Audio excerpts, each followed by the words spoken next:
Nyuma ya UVV twumvise yuko ufite kwitotomba ngo hariho imyanya imwe n'imwe yo amatora atagiye neza muri Kisoro municipality, wabitunyuramo muri make? Yego, murabo bantu b'Imana ni amahoro.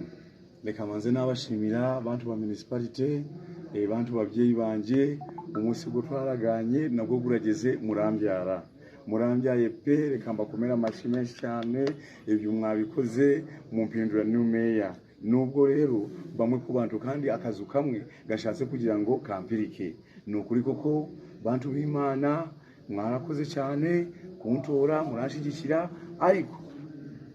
ariko iki nacyo kankivuge bantu b'Imana, ibintu ntabyoroshe ibibaye mu matora y'uyu munsi murabibonye, kuko ntabwo twatoye amatora turi impumyi. Twese twarebaga, twari dufite amatwi kandi turi kubyumva, tunari no kwirukanka kuko mwabibonye bagenzi. Ibintu bibaye gucya akaruru ko twakariye, icyo ni ukuri koko ntandi kubabesha, akaruru kariwe.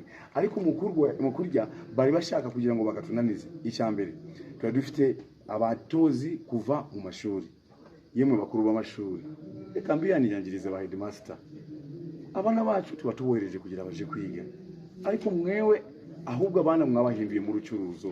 Ubu sinzi Kisoro municipality